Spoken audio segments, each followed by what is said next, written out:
Bismillah, alhamdulillah, wassalatu wassalamu ala rasulillah wa ala alihi wa sahbihi wa man walah. Wa ashadu an la ilaha illallah wahdahu la syarikalah wa ashadu anna muhammadan abduhu wa rasuluh, amma ba'd. Alhamdulillah, pada kesempatan hari ini, hari Kamis 12 Agustus 2021, bertepatan dengan 3 Muharram 1442 Hijriah. Kita lanjutkan kajian di Fakultas Ar-Raqaiq dalam pembahasan kitab Al-Akhbar As-Sahihah fi Adabi Talibil Ilmi, yang mana pada kesempatan hari ini kita masuk kepada bab ke-32. Dan di bab yang ke-32 telah kita masuki Al-Qismu Tsani, Adabu Talibil Ilmi ma'a Syaikhihi, adab-adab dari para penuntut ilmu bersama gurunya. Maka adab para penuntut ilmu bersama gurunya banyak sekali dari subbab. Maka di sini penulis memulai dengan Adabu Talibil Ilmi hina yajlisu ma'a Syaikhihi, bagaimana adab para penuntut ilmu di saat duduk dengan gurunya di majelis ilmu. Maka dari adab talibil ilmi hina yajlisu ma'a syaikhihi, yang pertama ilqa as-salam wal isti'dan inda dukhul wal qiyam indal khuruj.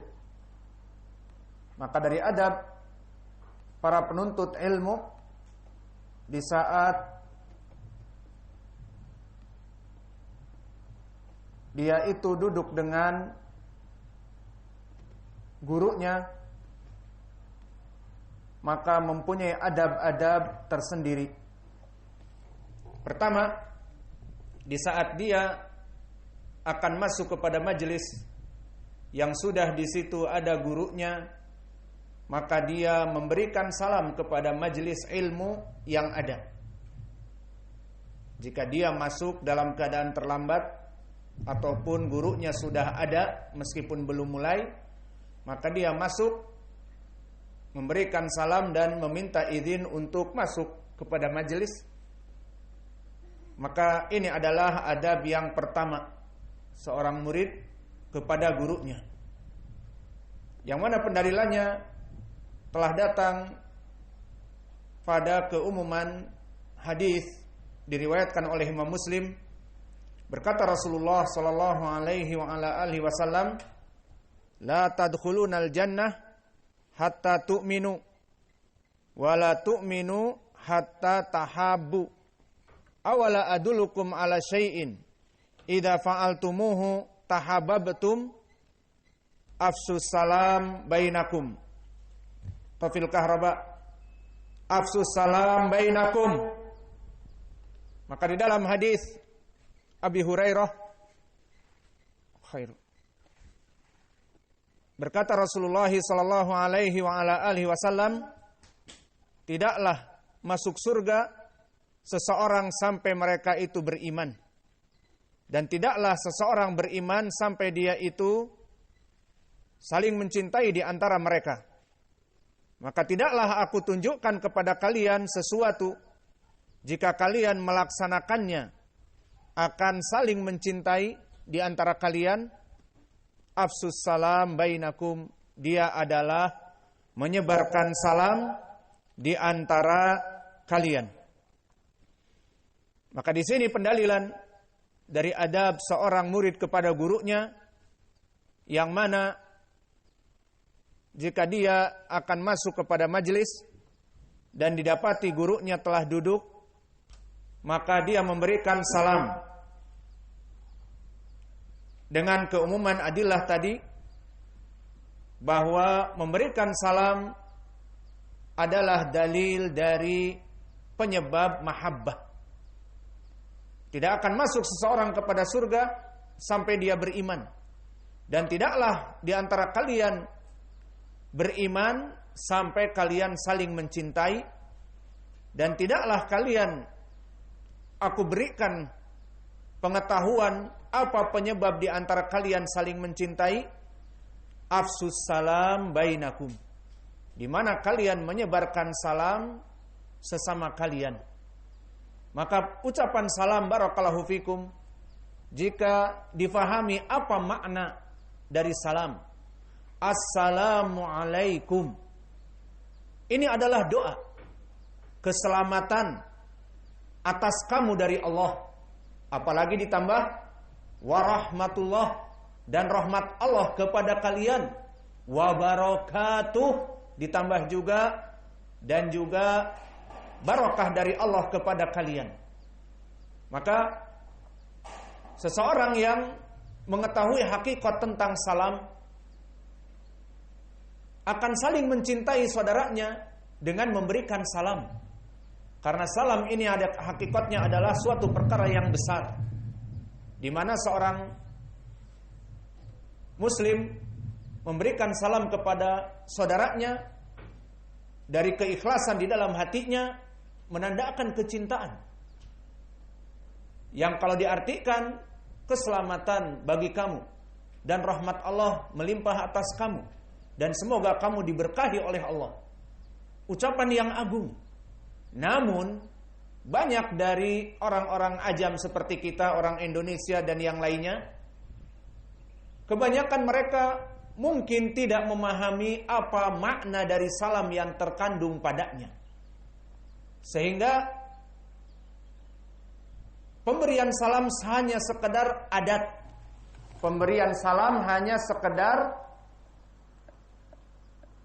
adat istiadat saja. Bertemu sesama kaum muslimin ataupun chatting, maka karena dia hanya sekedar adat istiadat, maka disingkat menjadi ASS. Maka ini sangat buruk. Karena in English as bermakna pantat. Dan dari segi makna as, apa as? Kartu as atau bagaimana? Al-muhim, banyak dari kaum muslimin tidak mengetahui makna dari salam, sehingga mereka tidak ada rasa ikhlas dalam memberikan salam, sehingga kasih sayang yang ada pada salam itu tidak termaknai. Maka di dalam hadis yang diriwayatkan oleh Imam Muslim dari Abi Hurairah ini, barang siapa yang mencintai saudaranya dia memberikan salam, karena salam itu penyebab dari kecintaan. Fafsus salam bainakum, maka sebarlah salam bagi kalian. Maka kembali kepada permasalahan adab murid kepada gurunya. Di saat dia mendapati gurunya di majelis dan dia baru masuk ke majelis, maka dia memberikan salam untuk gurunya dan yang hadir. Maka pemberian salam yang maknanya tadi pemberian keselamatan, assalamualaikum, ditambah warahmatullah, dan rahmat yang melimpah bagi kamu yang hadir di hadapannya, wa barakatuh, dan barakat melimpah dari Allah. Maka ini adalah doa dari murid kepada gurunya. Maka ini adalah adab yang mulia. Maka tidak usah malu-malu seorang murid untuk memberikan salam kepada gurunya, karena dia adalah doa. Dan ini di sini menjadi penyebab kecintaan seperti di keumuman hadis tadi, fafsus salam bainakum, maka sebarkanlah assalam di antara kalian, karena itu penyebab kecintaan yang menyebabkan kalian akan masuk kepada surga. Dan juga di dalam hadis-hadis yang lain telah datang diriwayatkan oleh Imam Al-Bukhari di Adabil Mufrad, dan selain itu di Kutubus Sunan dari Imam At-Tirmidzi dan yang lainnya, disebutkan dari Abi Hurairah, idza jaa ahadukum al-majlisa falyusallim, fa in raja'a falyusallim, fa innal ukhra laysat bi ahaq minal ula. Maknanya, jika seseorang datang mendapati majelis zikir, masuk kepada majelis zikir yang ada padanya gurunya dan santri-santri murid-murid bersamanya, maka fal yusallim. Apa i'rab yusallim? Fi'lun mudhari' majzum bilam amr. Maka di ilmil usul yufidul wujub. Lam amr dakhala ala fi'lin mudhari' fal yusallim yufidu bihil wujub. Maka asal dari seseorang murid yang datang kepada majelis terlambat, maka dia menyalami orang yang di majelis dan diantaranya gurunya, asy-syaikh ataupun ustadz ataupun yang lainnya. Maka ini adab yang juga harus oleh thalabul ilm untuk difahami. Dan begitupun fa in raja'a fal yusallim, dan jika dia pun keluar selesai dari majelis agar memberikan salam, maka inilah dari adab. Hadis ini barakallahu fikum seperti kami sebutkan dikeluarkan oleh Imam At-Tirmidzi dan An-Nasa'i di Amal Yaum wal Lailah, dan juga Al-Bukhari di Adabil Mufrad, yang mana sanadnya bertumpu kepada Ibnu Ajlan an Sa'id Al-Maqburi an Abi Hurairah. Maka sanadnya mahaluh hasan lidzati, karena Muhammad bin Ajlan di sini berkesendirian. Imam Muslim di dalam sahihnya meriwayatkan di mutaba'ah dan fihi ba'dul kalam, dan Muhammad ibnu Ajlan sendiri mempunyai beberapa ucapan penjarahan dari para ulama, maka dia turun dari derajat thiqah kepada hasan. Maka sanadnya hasan dikarenakan Muhammad ibnu Ajlan. Namun telah datang mutaba'ah masih dari Abi Hurairah yang lafadznya lebih panjang, dan ini menjelaskan bagaimana akhlak yang mulia di saat seorang murid memberikan salam di majelis kepada gurunya. Disebutkan dari Abi Hurairah, anna rajulan marra ala Rasulillah sallallahu alaihi wa ala alihi wasallam wa huwa fil majlis. Lihat di sini bahwa seseorang masuk ke majelis dan Nabi Muhammad mengajari di majelis. Maka Nabi Muhammad adalah asy-syaikh, adalah guru dari seluruh para sahabat yang ada. Maka dipakailah pendalilan adab at-talib li syaikhihi, adab murid kepada gurunya. Maka di saat Nabi duduk di majelis mengajari kaum muslimin, faqala, maka berkata, Assalamualaikum. Dengan ucapan Assalamualaikum, lafaz ini saja, berkata Nabi, asra hasanat. Orang ini mendapat 10 keutamaan, kebaikan. Famara rajulun akhar, kemudian datang murid yang kedua dari para sahabat dan Nabi di majelis. Kemudian mengatakan, Assalamualaikum warahmatullah. Keselamatan bagi kalian dan rahmat yang melimpah dari Allah bagi kalian. Faqala Rasulullah, isruna hasanah. Maka dia mendapat 20 kebaikan. Famarra rajulun akhar faqala, Assalamualaikum warahmatullah wabarakatuh. Dilengkapi semua salam. Assalamualaikum warahmatullah wabarakatuh. Maka dikatakan oleh Nabi, salatuna hasanah. Orang ini mendapatkan 30 kebaikan.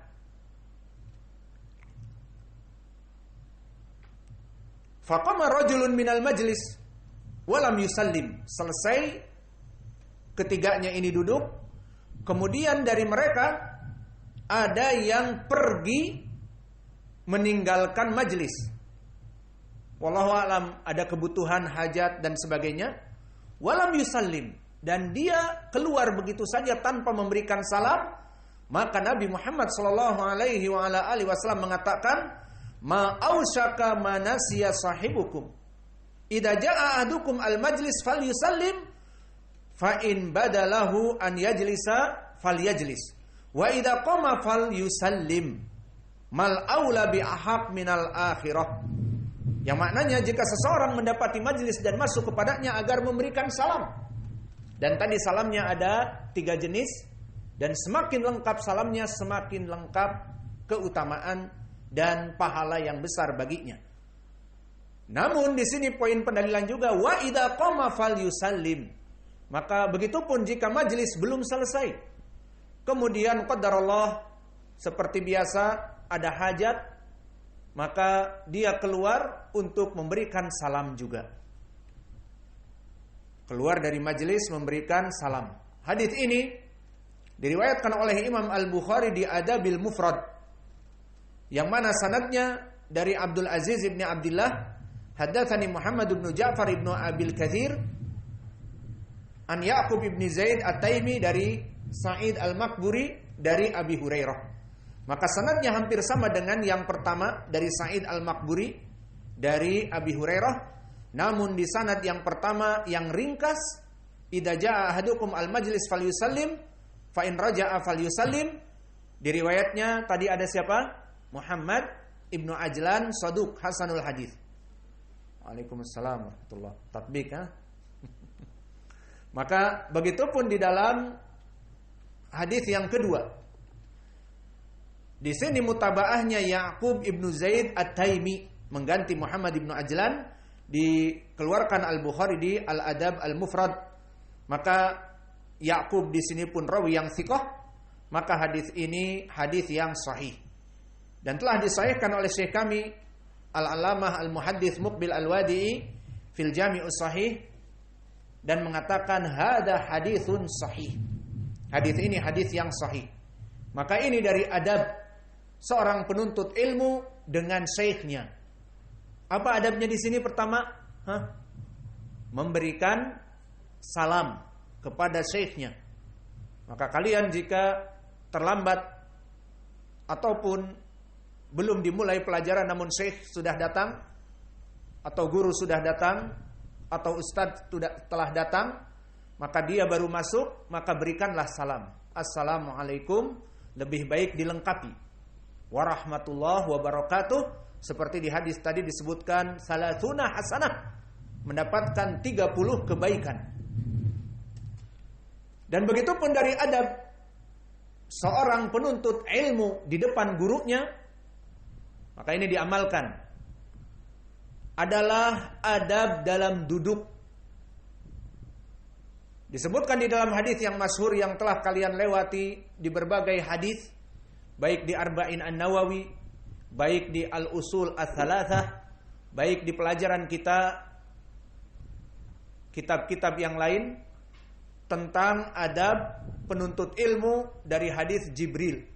Tadkurun hadis Umar, bainama nahnu julusun inda Rasulillah sallallahu alaihi wa ala alihi wasallam dzata yaumin ittala'a alaina rajulun syadidu bayadhis thiyab syadidu sawadis sya'r la yura alaihi atharus safar wa la ya'rifuhu minna ahadun hatta jalasa ila nabi sallallahu alaihi wa ala alihi wasallam fa asnada rukbatayhi ila rukbatayhi wa wada'a kafayhi ala fakhidayhi wa qala ya Muhammad akhbirni anil Islam. Di dalam hadis ini disebutkan oleh Umar bagaimana Jibril alaihi salam di saat Allah mengutusnya kepada Nabi Muhammad untuk menjadi seorang manusia yang dipersiskan sebagai manusia, maka dari keutamaan para malaikat bisa menjelma berupa seperti manusia dan hakikatnya bukan manusia. Maka disebutkan oleh Umar, di saat kami duduk bersama Nabi di majelis, tiba-tiba datang orang yang ingin menuntut ilmu, karena di sana ada pertanyaan-pertanyaan. Berarti dia datang untuk menuntut ilmu. Dan disebutkan kalau dia itu bukan manusia sembarangan, disebutkan syadidu bayadi athiyab, pakaiannya bagaikan baru keluar dari pabrik. Kemudian syadidu sawadus sya'r, rambutnya klimis hitam bagaikan orang yang baru keramas kemudian menggunakan minyak rambut, maka klimis hitam. Tidak ada debu setitik pun dan tidak ada perkara-perkara di atas rambutnya dari noda. Maka yang menjadi permasalahan di sini disebutkan wala ya'rifuhu minna ahadun, dan tidak ada yang mengetahui di antara kami, menandakan orang ini bukan dari ahlul Madinah.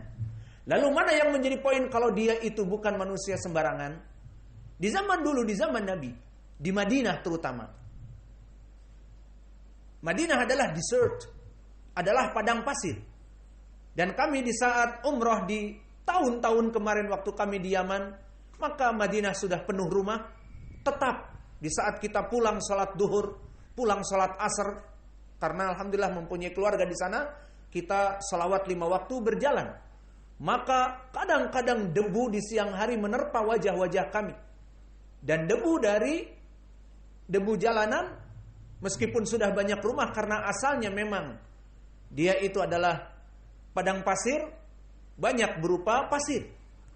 Maka bagaimana di zaman Nabi yang belum ada tatanan kota, semua jalan diaspal dan semua jalan tertutup, kecuali memang ada beberapa tempat yang dijadikan rumah, namun asalnya Madinah adalah padang pasir. Maka orang ini dalam keadaan pakaiannya baru keluar dari pabrik, sangat putih, dan rambutnya sangat hitam rapi. Yang jadi masalah tidak diketahui oleh seorang pun dia berasal dari Madinah. Kalau dia tinggal di rumah Nabi mungkin, karena rumah Nabi hanya beberapa langkah ke masjid. Dia berdandan dengan pakaian paling bagus dan rambutnya klimis keluar, naam, sepakat dia manusia. Namun di sini tidak ada yang mengetahui dari mana, berarti dia tamu. Itu yang jadi permasalahan. Kalau tamu datang ke Madinah dalam keadaan seperti itu, berarti seakan-akan dia muncul dari bawah bumi atau turun dari langit. Seperti itu bayangannya. Dan itu yang terjadi. Ternyata di akhir hadis, di saat selesai bertanya kepada Nabi, maka orang ini tiba-tiba menghilang. Ditanyakan oleh Nabi kepada para sahabat, siapakah orang yang bertanya tadi? Maka diberitahukan, hada Jibril atakum yu'allimukum amradinakum. Dia adalah Jibril yang diutus oleh Allah dari langit untuk mengajari perkara-perkara tentang Islam. Syahidnya di sini, diutuslah Jibril dalam keadaan seorang penuntut ilmu. Apa yang dia lakukan? Dia datang penuh adab di majelis kepada Nabi.